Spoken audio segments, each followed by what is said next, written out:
Celebrate good times. Come on. Give it. Boo. You're all very welcome. We hit it, lads. We hit episode 100. Technically, we kind of hit it last week when I did the Swapcast with Colin, but I left him at... I would imagine the Venn diagram between our two listenerships are fairly similar.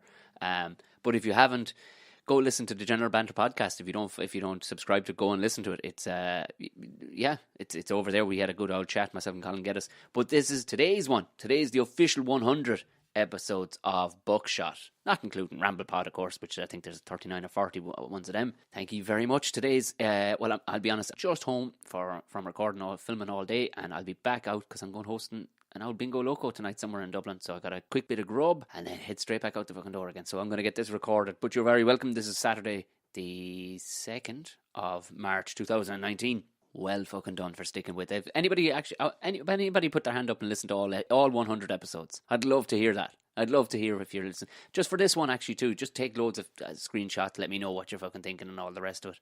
I'm not going to hang around for long. I'm going to get out of your way. Thank you very much to the Patreons. Again, if this is new to it, of course, like every podcast under the fucking sun, there's a Patreon page. So feel free to donate to it. You will get extra bonus content, i.e. you'll get the full back catalogue of the Tom and Jerry show. There's a couple of more bits that I've already made a start on that I'm going to be putting up there. Just funny kind of sketchy stuff. Like I was talking about, throwing out some stuff, some material, see what you think. But it'll be purely only for the opinion of the Patreons. But also it fucking helps pay for this thing, realistically. If you want to keep it going, you keep it going. And I appreciate it. Thank you very much. Also, there's a Tea Republic shop, but sure, look it. It'd be cool if you got some bits. Have a gander. I have 2 more designs to go up next week, so feel free to have a go. Gigs this week, I'm tonight, or tomorrow night, if you're listening to this on Saturday the 2nd, tomorrow night I'll be in the International Comedy Club, i.e. Sunday the 3rd, and this coming Thursday, the 7th of March, I'll be in the Limelight in Belfast. Right, moving on to today's guest. Almost anybody in Irish comedy will know, or who even likes Irish comedy will know of this man. He was a co-star alongside friend of the podcast, Pat McDonnell, as well. So you'll know him from Father Ted. He was Father Damo in it. The rapscallion that was Father Damo. He was also, was he Timmy in Killinascully? And he's been in a ton of other shit. He pops up on stuff. I think he did a Celebrity Come Down With Me at one stage. We didn't get into that. We didn't get a whole pile of time. We met up at the Red Cow Hotel. He was heading one way, I was heading the other, and it just made sense to pop in there rather than trying to get into town for the Laughter Lounge recording. So there's a bit of ambiance in the background, but it's not too bad. You know what I mean? I cleaned it up a fair bit. We're upstairs kind of in a meeting room where a woman keeps on answering the phone, but it's grand. It actually works out grand. So we got in a good old chat, so please sit down, enjoy the brilliant Joe Rooney.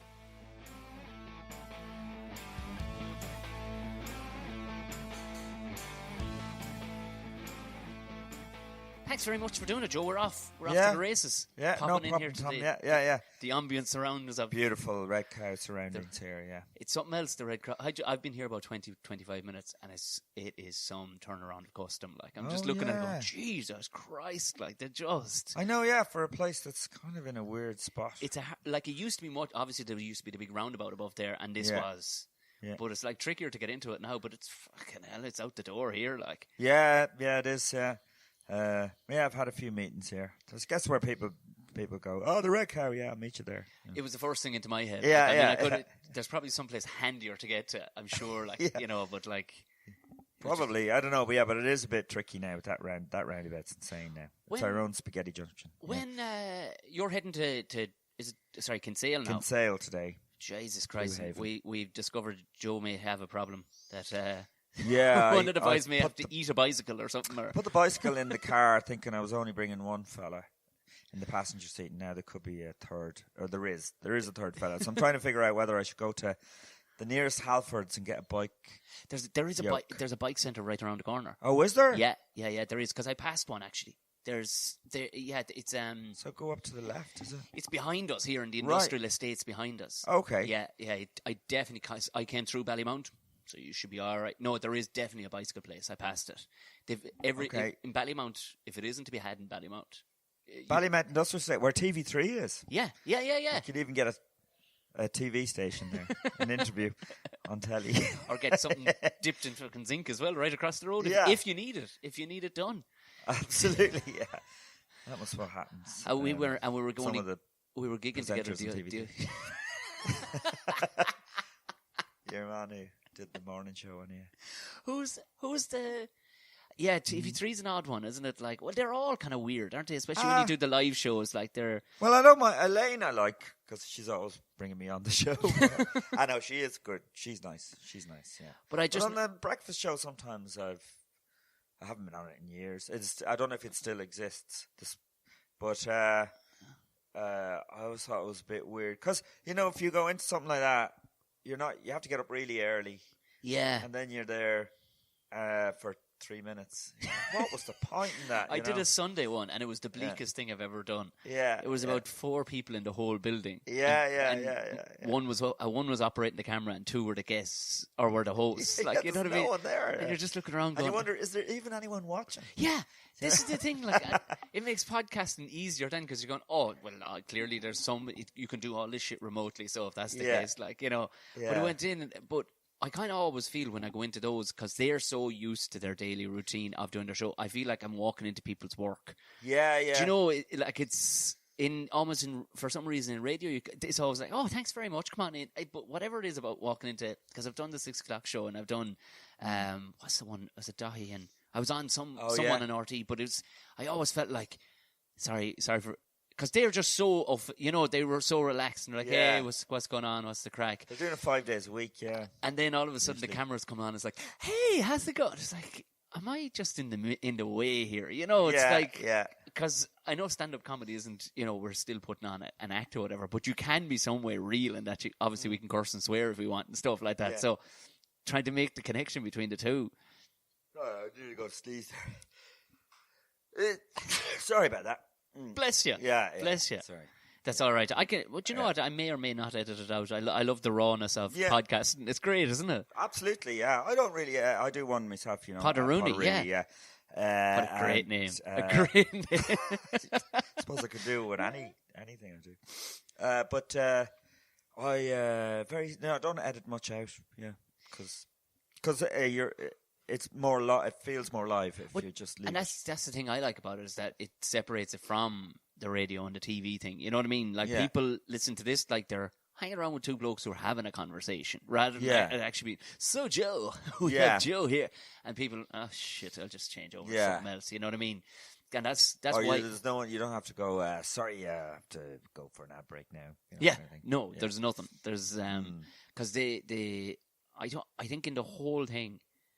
I remember Pat McDonald was one of the few people who rang me up and went, was I all right through that? Like I said, no, you said nothing racist. You said nothing. And he was kind of going, because he says, I didn't pay attention to a single thing I said for that hour. Was it okay? I went, yeah, no, it was great. And he goes, no, but I said, no, you're fine. You're not going to come across in right. You were funny the whole way through. It was good. It was grand. Okay, but I think Pat it had passed him by. And then a while later, he was like, Jesus, we did a lot of talking there. I wonder did I say it out of line? You know, that kind of way. Oh, yeah. Well, that's an interesting thing as well about podcasts because you do kind of... I find when I'm talking to people, they relax into it like it's a normal conversation and then they have the odd curse words start coming out like and without realising it. And I'm talking about people like, say, Finbar Fury, people who are an older generation. They would be a bit more on guard about cursing. And, right, okay, yeah. Then you know that they've relaxed. You're so right. It's funny, and some people are straight out the gate because I curse too much in real life anyway. Though I need to cop on to myself really. Like, but do you? I curse a lot. Do I what?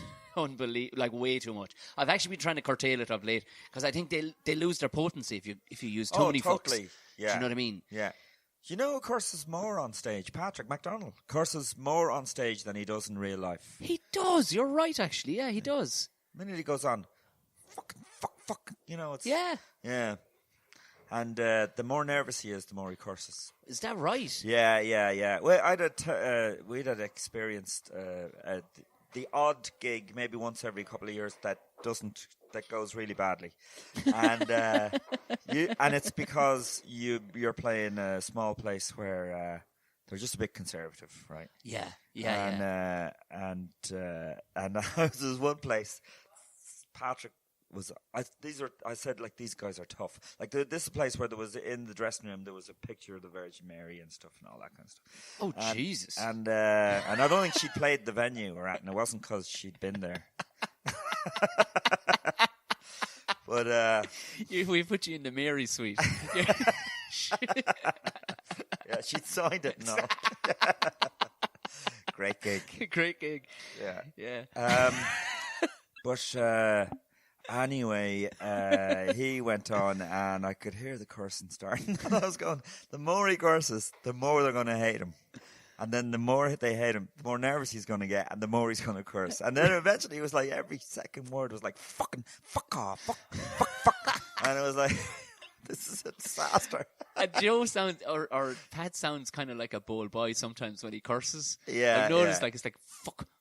You know what I mean? Yeah, like it doesn't sometimes roll out of him like. But I mean, oh Jesus, we did one. I remember we did one in Wexford. Was it somewhere in Wexford? Was it in Escorte? I can't remember. But this place, it was this all the signs. And you would have seen these theatres before. They got a ball of money from the government. They did the place up, but then they kind of left it almost like the South African handover of apartheid. It wasn't a smooth transition. Oh yeah. It was just like bang, there you go. There's the keys to the castle. Right. And when we walked in there, like the 60 posters that had been sent ahead a month previous were still underneath the desk. Oh. I walked in like there was a girl behind the desk, and she's like, "Oh, hello." We're on. It's myself, Pat, and somebody else. She went, "Oh, great." Yeah. And still looked at us like, and I went, "Should we go somewhere?" Or, I suppose, yeah, you could ask Jeff. And Jeff was outside smoking a fag out the front of the theatre, like. Yeah, right. And this is a beautiful theatre, tons of money done, Yeah. like, and you're kind of going, what? And even Pat was going, here, lads, we just sit back into the fucking car altogether. Yeah. But he had summed it up perfectly. It was like they'd gotten the same contractors in to do hospitals. Do you know what I mean? Like, the doors were the same, the handles were real low for people in wheelchairs. Yeah. The lino on the floor came up.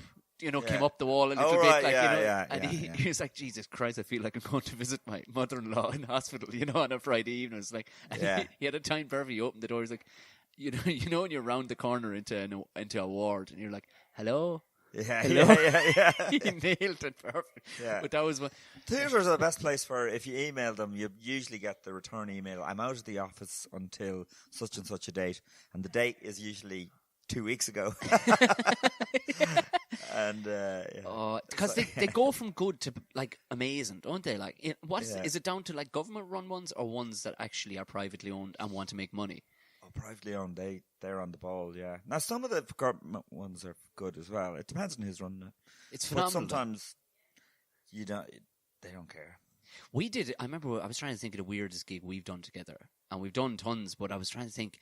We did a gig one time years ago. I was very new, and it was in Killorglin. And this will tell you a town that got a ton of money, like made a ton of money. Yeah. It had previously been a church, but it had become a tapas bar. Do you remember that? Tapas bar. They spent a fortune on this. A tapas bar. Yeah, in Killorglin. In Killorglin. Yeah. No, I've done that twice. Have you? Yeah, I've done it twice. Yeah. The first time this fella from Kerry put it on, and it was a bit odd. It was full though. It was full, but anyway, it's not a bad gig. It's not a bad old gig. It's the one, but you trying to get on to kind of the weirder places like that being a converted church, but they put effort into it. They filled it. Apparently, whoever owns that building owns pretty much half the town as well. Oh yeah, yeah, apparently so. And the week prior, I was doing a gig in Tralee, and a woman had walked in right in the middle of me telling a kind of a smutty story, but it's not. Well, she'd walked in right at that period. Yeah, I went, "Is he on the bill with Joe Rooney?" And I don't want him, and put it around the town basically that he's filthy. And because I didn't realise this until 2 or 3 chaps said it to me afterwards. We're going, put it around Killorglin. Yeah, basically, like he should not be on. They were going, well, he's on. Like, sure, we can't tell him he's not. Jesus Christ! I was like, then my stuff sure would have been just as easily as Smutty. You're known as Joe Smutty Rooney. Joe Smutty Rooney. Yeah. No, I'm doing some stuff at the minute which I don't do at every place, which is involving a bit of religion stuff. And I found it tough enough in Ireland. And I wrote it for a show in Edinburgh last year. And there was stuff about Jesus and all that. And then Jesus being very passive aggressive and stuff, and he's on the cross. And I'm like, it's very odd because I did it in Edinburgh and not a bother. No one cares about you making Jesus into it. But I just find someplace in Ireland, things haven't changed that much. Yeah. And I think, but you know what? I think they probably have changed, but I think people are, I suppose, it's the anonymity. Do you know what I mean? So if you go into a place and say you're doing whatever, your Jesus bit or whatever, I bet you any money 70% of that audience is loving that, but they're frightened because they know 50% of the audience. You know, they're going, oh Jesus. Whereas if you do it in Dublin, or in a larger city, people are going, I'm laughing because I find it funny, and fuck the lot of you because I don't know you. You know, I find that sometimes where there's no anonymity in these locally places, like, you know. Yeah. It's a bit of that. I mean, I was about to launch into it in one gig, and this old lady that I having banter with, she basically said, go ahead and do it, but I won't be listening. And I thought, I'm not going to do this bit. Because we were actually having good crack with this woman. What a way to say that. And then I knew it was going to offend her, and I thought, well, in that case, I just don't want to offend her. I don't want to offend her. But it's not even that offensive. It's just that it's the subject matter. The subject matter. Yeah. Just saying. But you know yourself, like, if you can drop a word, like I used to do a bit before, and it was kind of just as a bit of a tester about, to get the gophers to sit up in the room who almost clickbait people. Yeah. Do you know, and old people can be a bit clickbaity too, in that they hear Jesus, they're, well, I'm out. That's it. I'm not going anywhere into the context no jokes of this. There. Yeah.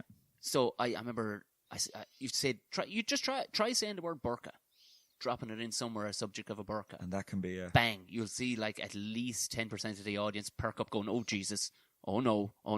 Yeah, like, I'm still only talking about clothing. Really? I haven't insulted a person yet. None of these are Muslims at all. None of them. No. None of them. Are offended on behalf of the Muslims, or don't know. My soon-to-be, or they don't like Muslims. Probably they don't like Muslims, I guess. But it's just funny how people like just, oh Jesus, wait, can you say that? Like that? Like even when I was hosting the other night, I make it a business, especially in a place like that, to ask who's been to live comedy. Yeah. If you haven't been to fucking live comedy, and by live comedy I don't mean paying 80 quid to go and see Michael McIntyre. Yeah. Forget that shit. Yeah. Have you been to see what this is? Yeah. And you can see quite a few people go, no. And I explain, there's going to be some rough shit, but it's all funny. Yeah. And don't worry, we're in the dark. Don't think that the fella next door is judging you. We're in the dark. Yeah. We'll close the doors. And You know what I mean? Yeah. And you can kind of see people's shoulders loosen up, going, oh, I get. And then Kevin goes out and talks about his deflated testicles, you know, and it's fine. Yeah. He paves the way then, no problem. Yeah. It's funny, because myself and Patrick McDonald tour a lot, and his stuff, like, when you think about what he does, he talks about... He's proper dark. Abortion, euthanasia, gay marriage, he hits all the subject matter. Yeah. And and then I do a bit now about gender equality and Jesus and all that stuff.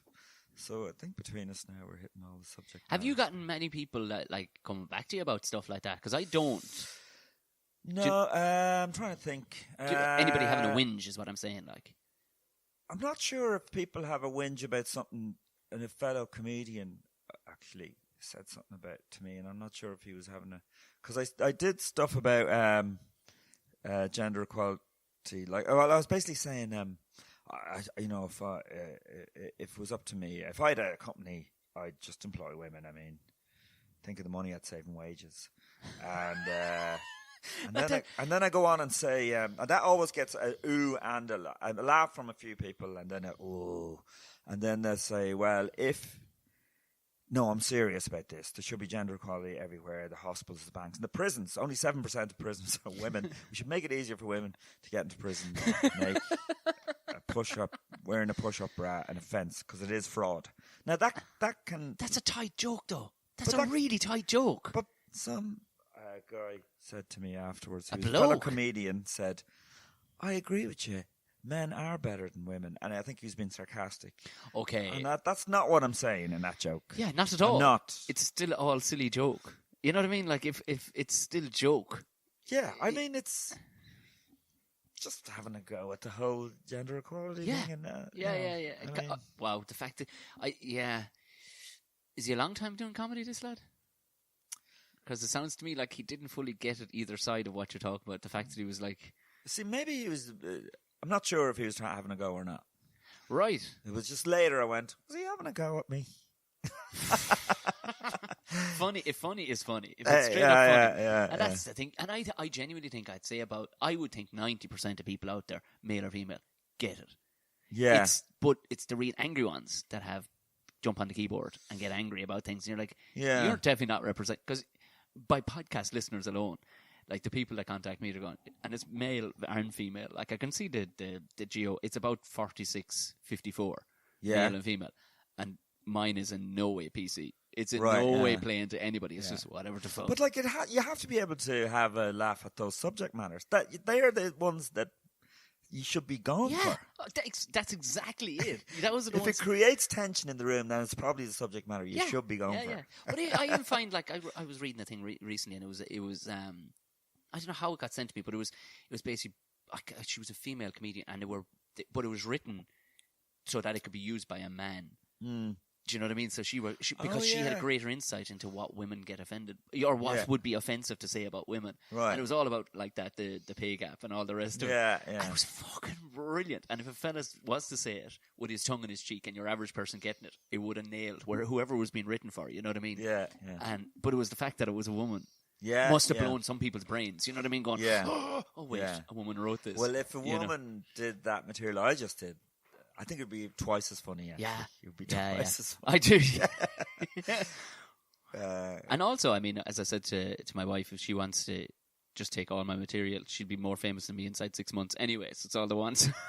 She'd be more successful than me anyway. So that's true. I'm sorry. That's funny. It's funny. I was over in Edinburgh and I wanted to interview some comedians. And I only interviewed 4 male comedians, but some of the reason for that is I wanted to see 2 girls before I'd interview them. And I couldn't get a ticket. They're sold out. They're just sold out, and I couldn't even get on the guest list. And I just thought, it's if you're a woman, and this is probably I shouldn't be saying this. No. If you're a woman, a comedian, now. and if you're in any way good, you're going to sell. Like because it's just there's not enough of them. Yeah, you know. I remember it was on one of those shows. Was it a radio show? No, it was. I can't remember where it was put to me, but it was basically put to me. Do you think there should be more women in comedy? And it was kind of put nearly like almost angry at me. Like I was going, absolutely. So that we can never have this discussion again. Have the exact same amount of women in as men, and you'll see that there's shite and good ones, the exact same ratio, the very same ratio. So we won't have this row again. As it just so happens, there's at least 20 times the amount of men doing it as there is women. So if you're a woman and you're thinking of getting into comedy and you're anyway good, get into it. Yeah. Do you know what I mean? Oh, get into it. I'd say get into it now, because strike while the iron's hot. Oh, yeah. I'm not saying that. But I'm just saying when I started out, actually, it was kind of cool to be an Irish comedian in the UK. Of course, yeah. And there was, I think it's similar now, and it's kind of cool to be a female comedian. Yeah. Well, I mean, everything's trendy if there's less of it, you know, that kind of way. And next it'll be Muslim. We need a Muslim Irish female. There's a guy, Muslim Northern Irish comedian. Is there?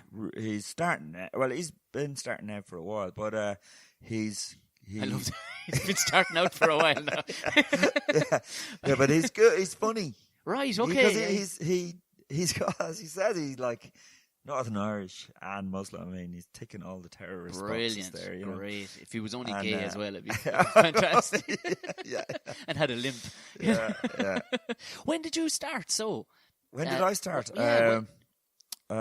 Stand up about just over 20 years ago. Stand up 25 maybe years ago. Stand up, but I did a double act sketch type stuff for 5 years before that. Who was that with? Or 4 years with Paul Tylak. Right. Yeah, we started out just doing a double act together. He was doing a bit of stand up on his own before that. Okay, right. But very weird stand up.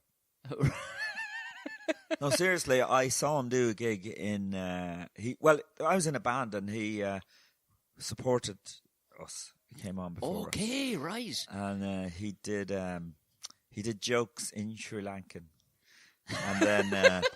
and then he said, "That's very funny in Sri Lankan." I think he'd explain the joke, and it wouldn't be that funny. You know what I mean? Yeah, but but that's good. I like the bizarreness. I've said it to Paul. I've tried to get Paul on, and we just haven't tied up because I've nearly gotten all the. You know what I mean? I've had like Kevin. I've had Paul Woodfull. You know what I mean? Like the lads that put the groundwork in for all the other comedians in Ireland. Like, and what was it then? You had your whatchamacallit, you had your duo, and then did you go? Do you know what? I'll dip the old toe here in. No, it was kind of we did our sketch thing or whatever. It was a lot musical and sketch thing for a few years, and we started doing stuff on RTE. But Paul started getting a lot more TV work than I was getting, and so I was like left at a loose end. He's the Asian thing going too, though. He had that Asian thing, yeah. The only Asian thing going. Yeah, before it was even cool to be Asian. Well, there was only one Asian in Ireland, which was Paul. Just Paul. And so I was at a loose end, so I started trying to do stand-up. Now, took me a while to get it. Jesus, I was terrible when I started out, too. Yeah. Oh, yeah. Yeah, no confidence, whatever. I didn't really feel able to be myself because I was so used to doing characters. Of course, I was kind of trying to do it, but not really being myself. And I was trying to maybe just do it as a character. And it just eventually just slowly but surely got there, yeah. Isn't that funny like that? Like you said that, and I was breaking it like every gig for the first 3 years, breaking it like, and you still get anxious and all the rest of it. But yeah. I remember I was coming out of a gig in Galway one night, and I think I was with myself and Davy Riley. Yeah. We were walking down the street, and he knew this girl, and she was young, you know what I mean, maybe early 20s, like very cool. Oh well, if Davy Riley, do you know what I mean? Like, you know, cool. Ironic belt buckles and all that kind of stuff. Like, you know, but she was rolling a fag or whatever, and she was just chatting away. She goes, "Oh, just did a gig, did you?" I was like, "Yeah, just did a gig inside there now." Yeah. She goes, "Yeah, I think I'll give stand up a go." Yeah. And said it in the same way that, like, and I'm not joking with you, as lightly as might tip in there and get a bag of chips. Like, quite literally, like, she threw it. And I wasn't saying she was being irreverent with it, but I was going, how to be at that level of confidence. Yeah, I'd say she'd be shit. Oh, like you could see by, but sure, everybody's shit. But anyone who says it that casually, yeah, more chance of being shit. But yeah, but it blew me away, the level of confidence to just go, just go up and stand on a stage and just say what I'm thinking. You knew it was going to be muck. Yeah, but yeah, it was to be able to have. You know, to be muck and have the confidence to get up there. Yeah. But I ran a club one time and when I was starting out, and the acts that were really bad were the first ones to ring the next day, going, "So when am I going to get my next gig?" And the really good acts, I couldn't fucking contact them. I always found it odd that a lot of the really good acts are just not together at all. Yeah, I get you. Yeah. I suppose it's disillusionment too, though, isn't it? You know what I mean? With somebody so mental and they're going, "Hey, Joe," and you go, "But you died in your hole last night. Like, what am I supposed to do?" And they're straight back in and go, "When's my next gig?" Like, no idea that they're absolutely shit. Can I put you down for the 21st of never? And 2000 and fuck off. Oh man, some of them. And then there'd be like Colin MacDonald, who's amazing, and you wouldn't be able to contact him. Oh my God, trying to track that man down. Yeah. He is like, Jesus, he's the A-team, essentially. You cannot get him. Like, do you need a signal? Yeah. Like, and he doesn't live far from you. Up in Dundalk, yeah. Do you know, like, I mean, you should be able to nearly, you should be the easiest because you're in Drogheda, aren't you? Yeah. Well, I'd have to drive up to him then to get him. But, you know, to be honest, I booked him there recently and he got back to me within half a day. That's pretty good. That is very good. Yeah. That's very good. Yeah, we did a sketch together, and in fairness, it was like inside a week he came back to me. So I was like, sound, class. That's pretty good. Sound. I think I invited him to a party, and like, honestly, it was a month after the party. He was like, "I won't make it." Yeah. Like, all right, no worries. Yeah. He could have I don't know. George Lucas could ring him up and say, I've got you a part. And he'd be like, yeah, when is it? But there's pints tonight. I'm going out tonight. But there's pints. There's pints. What did they do for Bridget Neyman? They must have I've tried to have him on the podcast 3 times. Oh, yeah. I was like, no. Do you know? And he's like, maybe. Or just no confidence. No. Or no contactability at all. Like, I do like how he goes off grid. It's brilliant. Yeah. I had a woman ring me about a gig. Someone cancelled a gig in Barcelona, and she said, "Could you get me someone? It's next week or it's the weekend or something." I go, "I'll try." And is this in the Shamrock? Is it? Yeah, I think so. It's a great gig. Yeah, it's a great gig. Yeah. And eventually, I got Colin to say yes, and then I said, "So you'll be flying off on Friday." And so you can sort it out with your one over. And he was like, "Oh, are you not going?" And I went, No, it's just yourself." Going, no, I won't go then. No, I'm going out. I'm going for drinks in Dundalk that night. But because his main priority was that we'd be going for pints. The gig was totally not what he was. That was just secondary. Wow. And because I wasn't going. But there's several pints in Barcelona too. Like, I know, yeah. It's oh my God. Yeah. Wow. Gee. Do you know what? That doesn't surprise me in the least about him. Like, he's brilliant though. Brilliant. I love that. Just walk away from it. Like, he's like our Dave Chappelle. He walked away from a $50 million deal because he just wasn't in it. Just wasn't in the mood. Right. Yeah. Same as Colin. Yeah, just not in it. Speaking of, and when did Father Ted come calling then? Well, so it was about just over 20 years ago, 22 maybe, 21.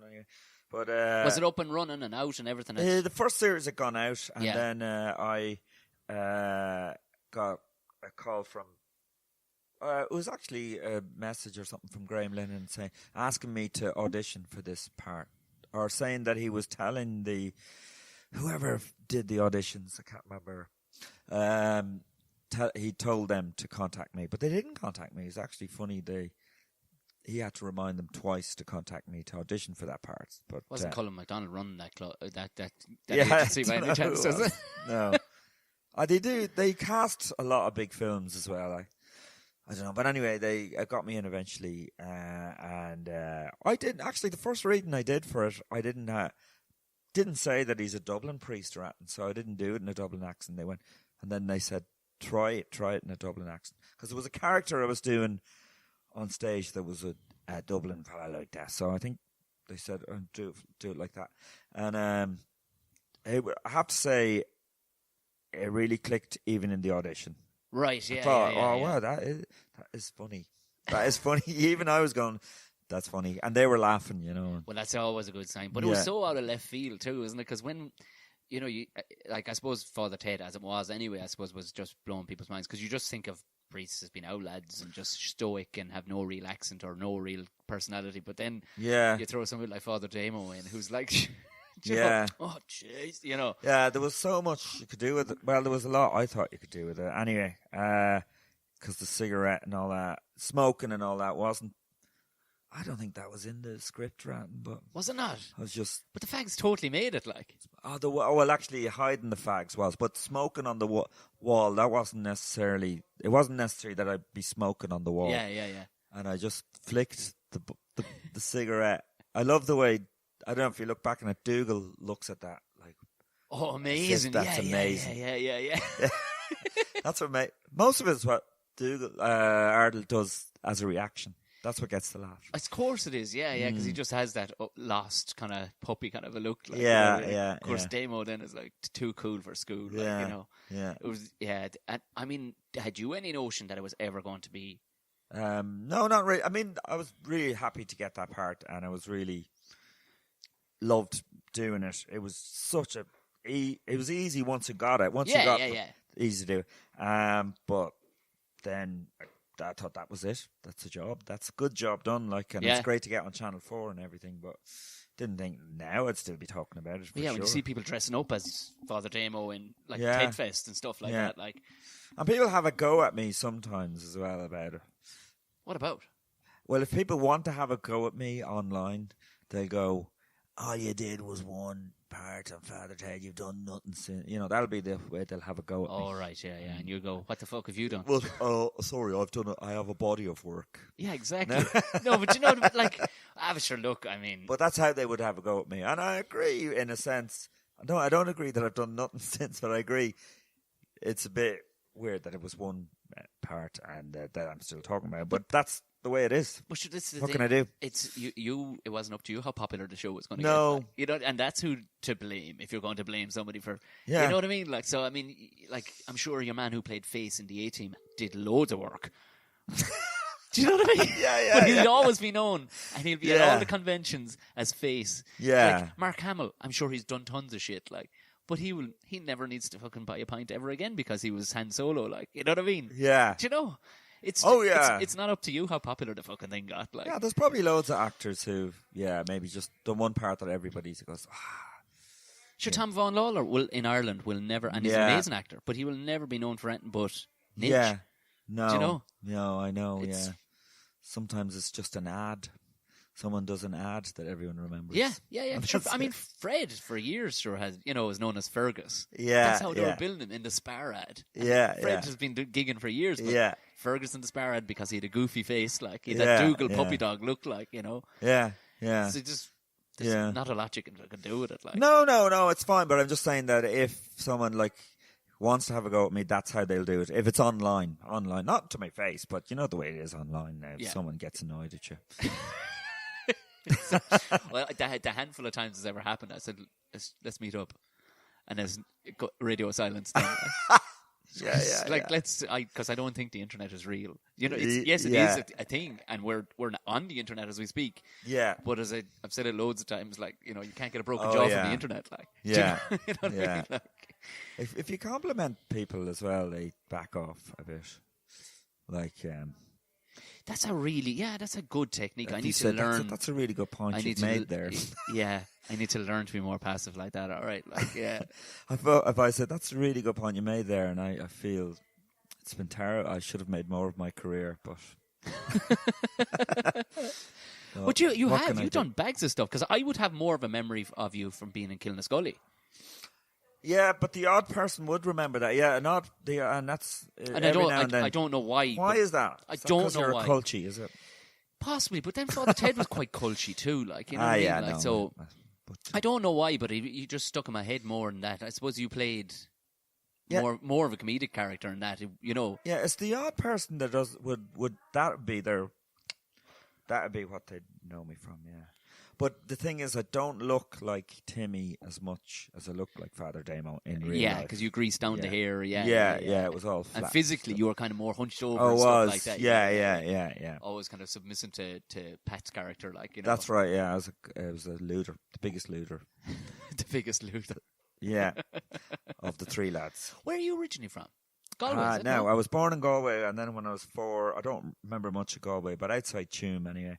And then when I was about 4, or before I started school anyway, moved to Meath. Grew up on a farm, we had a sheep farm there, then changed to dairy in Meath. Lived there till 15, and then my father sold that farm, bought a farm in Kildare, near Straffan. And I went to school in Clane for 3 years. Right. Clane, normal school, not fucking Clongowes Wood, no. And I was going to go, Jesus, hello. No, there's prefabs and rats. Yeah, and see, you were proper farmers. Moved to Dublin. Migrant farmers. Yeah, he moved twice. Yeah. Once because the Land Commission were this is the thing where they moved farmers from the west coast to mostly around east coast, good land, but I think they broke up a lot of old estates and divided them up between farmers. Like, that's what Straffan would have been. Sure, was it just all estates really, wasn't it? Yeah. And when we moved in Meath, it was called Somerville Estate, and there was about 6-7 farmers. All right. It was broken up. So and most of them would have been not from Meath. I think sometimes it was a bit of friction there. There was Kerry, our neighbours from Kerry. I think I never heard of this. I never heard of that phenomenon. Yeah, no, it was a big thing. And then the farms that were left in the west were then they were smaller, and they were local farmers in the west would have got that land. And if anybody left land fallow, that was the Land Commission would take that. In fact, Kevin Gildee's father and mother were living in Manchester, and his father had a piece of land in Sligo, and the Land Commission were just going to take it because it was being left fallow, and that's why he moved back to Sligo. Start farming Didn't again, want them taking that farm, which I'd say much to the chagrin of Kevin Gildee, because he could have grown. He lived in Manchester. Yeah, and ended up in the middle of nowhere. Yeah, but isn't a character building? Look at him now. Sharing a car journey down to fucking Kinsale with Joe Rooney. Yeah, sharing a he could have been with a bicycle beside him. He may have ended up being a superstar, but fuck it, He could have been in the Smiths or something. Yeah. Or played bass with Oasis. Do you still play in a band?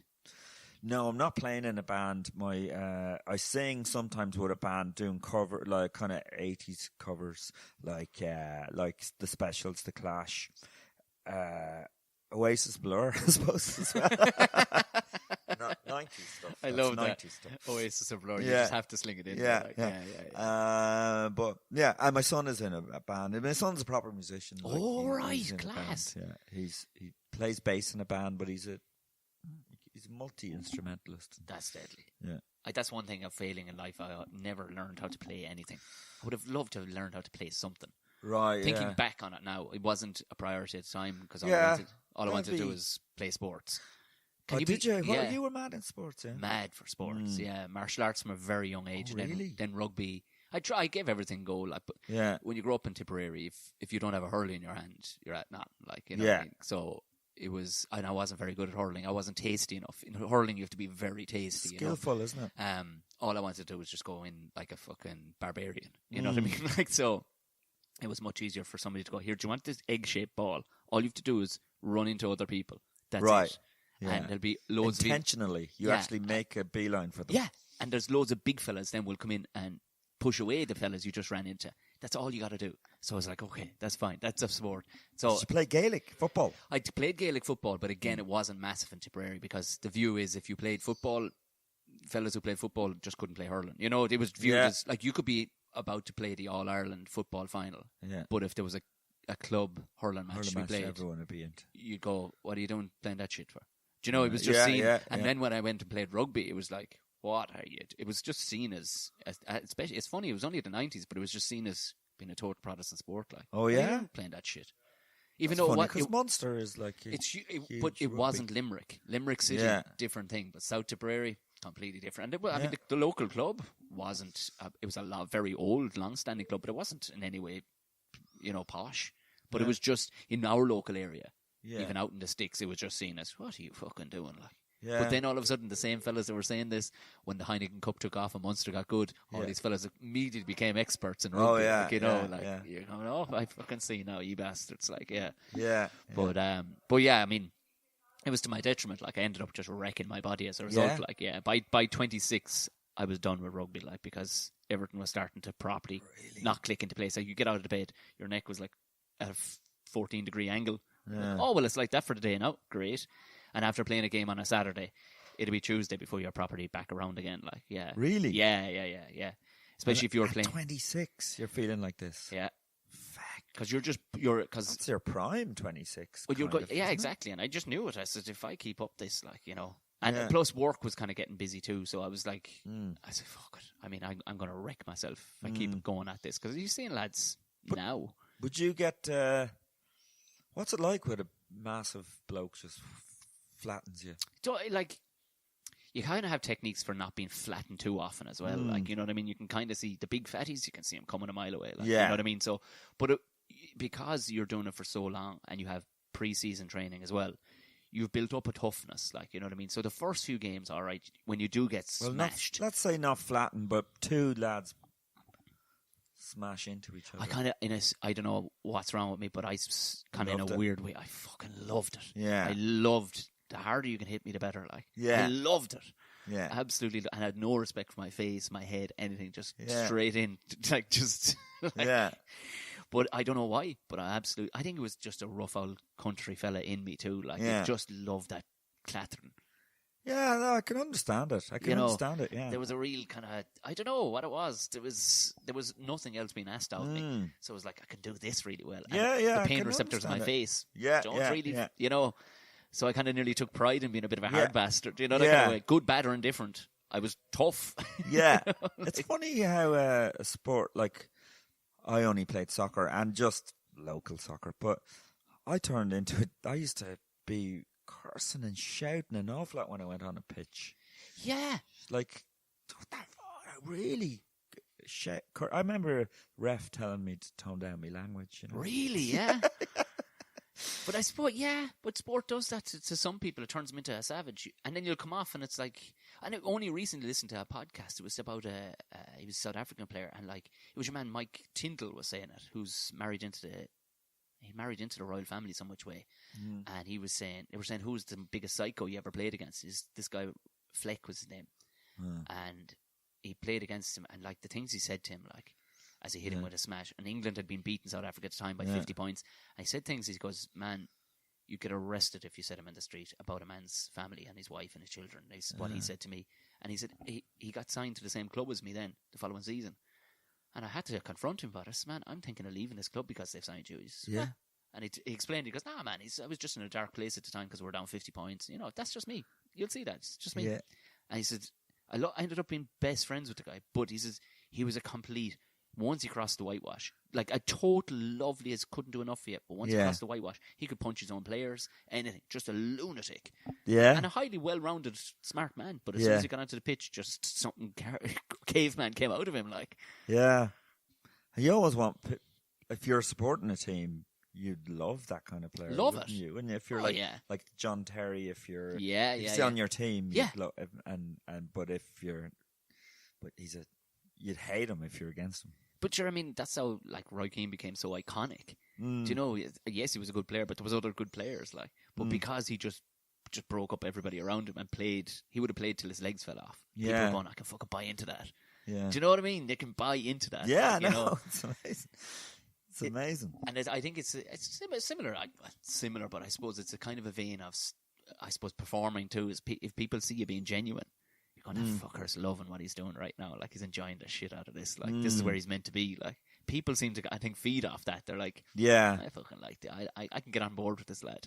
Yeah. Do you know, because if you're up there just dialing it in, do you know, I think people can fade out a bit, go, well, right, if he's not overly into this, then why should I be? Like, you know, I've gone through a few times where I was doing the same routine for too long, and the audiences can spot that. Totally, yeah, because you've lost the will to even put any gusto into the... No, You're better off doing new stuff even if it's dying. Yeah, because at least there's a nervous energy to you giving it, because it's going, I don't know how this is going to fare. Yeah. But here we go. Yeah. You know? Yeah, so, I mean, I have to start writing again now, because I mean, I've got lines that I've written. I know they're old because they're about my kids when they were toddlers.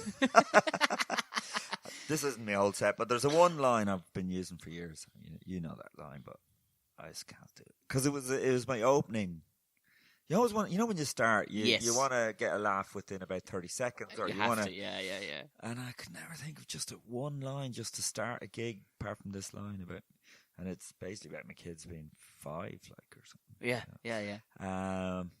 It's very difficult to have just one line. Like, that'll work all the time. Yeah. Do you know what I mean? Depending on the room. Do you know, like, you'd go into some places rough as hell, like, and they're nearly great rooms sometimes, like the wild rough gigs, because you can just go in and go and just use the room. But if you're going into a theatre where people are all nicely dressed, sitting there politely, what the fuck are you going to say? What the fuck are you going to say, like? Yeah. Right. I know you can't use the room, can you? They're all... Unless it's a complete headbanger's ball, like, you go into a place, like, and it's just... Yeah. I remember there was a great gig one time, I don't know if you ever did it, it was in Jobstown. Joe Dowling had it. Oh, yeah. Did you do it? Yeah. I love that place. Yeah. So there was a weird kind of madness to There it, was like. madness. Yeah. Absolute madness. I remember going in the back door one day, like, and this is still early. It was only about 7:30, 8:15 before the show, and there was a bloke sitting down ready for comedy with no shirt on at all. Is that right? Yeah, and he had a lurcher. He had a fucking lurcher with him. Really? Yeah, and the dog was sitting beside him, and he was sitting front row ready for his comedy. And I'm just going, I fucking love this place. It's so wild. That's brilliant. Yeah. But you gig, like, just keeping an eye on your Instagram. You gig a fair bit abroad, don't you? Like, you're back and forth to America a fair bit. I did last year. I was over there in Kansas City twice, and on the way, I did gigs in Chicago because you'd fly into Chicago, so you might as well do gigs there. But it's just in Irish pubs. I think on the way back, the last time I did a gig in Queens, I did on the way back, but in an Irish pub. Yeah. Not in the actual comedy clubs of America. So I was doing an Irish centre I did in Kansas City and an Irish pub in Chicago, and because there's no point in me doing the clubs in America because I have to start at the bottom. Yeah. And so I've done some mad places in America though. Have you? Well, the last place I did in Chicago was I think it's called the Curragh or the Burren or something. But it was mad, like, and I was staying upstairs because I had an awful cold, like, and I was dying with sweating and everything. So I said, "Can I just go to bed for a few hours?" And I woke up and I could hear the guy on before me really struggling. Oh no! Was he just a straight stand-up? Was he like? Yeah, and it was because it was just they're just hardy Irish fella. They weren't like intellectuals. As you start to rewrite your set list, going, keep it simple, Joe. Keep it simple. Yeah. Luckily, I have the guitar there, so that's a help in a gig I'd like imagine that. it. For when you need it, it's like, all right, let's throw a song at him. Let's throw a song at him because they're drinking pints. And Yeah. How do you like? How does Kansas City come about? Like, because there's an Irish festival over there, and this fella Ronan Collins, who books the acts for the Irish festival, he booked me a good few years ago, and then he had me back again. But in the meantime, I've kind of good friends with him, to be honest, and he was in a band when I was in a band as well and stuff in Ireland. Is it Ronan Collins? Ronan Collins? Not the Ronan Collins, different Ronan Collins.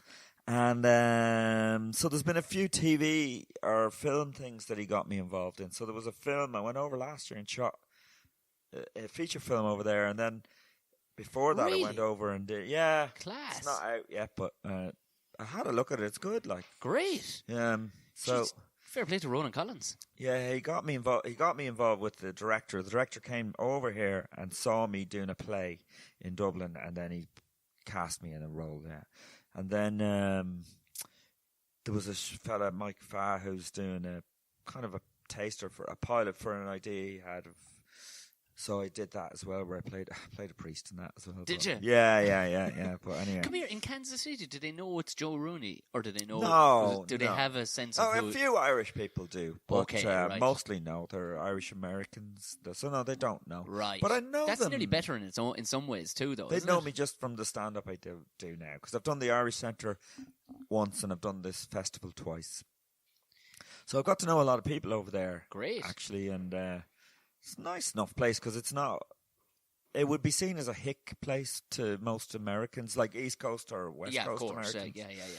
Because they don't have a Google hub or whatever, like in the middle. Yeah, but Kansas, it's still big, Kansas. Like. Kansas City, Missouri. It's in Missouri, right? Or half of it's in Missouri, half it's in Kansas. Was it? Yeah. So Kansas City, Missouri is the bit I know, and the big industry there is Hallmark. Hallmark cards, you know. Really? Yeah. That is not what I would have put down. I would have thought making saddles or, something more cowboyish or something more agricultural or something. But the guy who owns Hallmark has built a lot of the infrastructure in Kansas City. Like there's a lot of fountains and stuff that they tried to make the center of the city a bit like European looking. Okay, right. I wished like. When you said that to me, I'm thinking, could they have incorporated, like slogans, famous slogans from the cards all over the town, all over the city, like, you know what I mean? Like, just I know. Totally overdoing it, like. Yeah, love is like a flower. Water it every day. The crafty bastard. Yeah. He pretty much invented fucking Valentine's Day. Like, Yeah, you know what I mean? Like, yeah. you know. But I did improv over there, and a lot of the people who work in improv work in Hallmark, and they have to sign a confidentiality thing when they start working in Hallmark. Really? Yeah, because if Hallmark got the next load of Star Wars cards that are about to come out, they get to see the movie before it goes out, so they can make cards that are appropriate. Right. And yeah, but they can't tell anyone the plot, nor they be like. Imagine being in So they have being to in sign this. improv and not being able to Yeah, use any of the quality dropping knowledge that you little have. Oh my god! Bits of the new Star Wars film or whatever. Yeah, yeah. Brilliant stuff. Jesus. Well, we're coming up. The boys will be looking for you soon. Okay, enough. are we have to go soon? Yeah. I'm just considering that you may have to get a bike rack for the back of the fucking car. Yeah, I have to do that as well. Yeah. So Poderoni. It's Yeah. on. It's. You're still chugging them out, aren't you? Like I'm putting them out now a bit more than I was. I must say, last year I took my eye off the ball. I was just doing a lot of other stuff, so I mean, you're. This is the 100th episode of your. This is 100. Yeah. Which I'm really honoured to be. Fantastic. The 100th Delighted to have guest. you. I still haven't reached 100, and I started nearly 3 years ago, maybe 3 years ago. Right. But Yeah, you look at. over 3 years ago. Yeah. But you're busy gigging in Kansas So- fucking City and Everton. Sure, I mean, you know. But I'll get back on it now. Good stuff. And where else I can people promise. find you?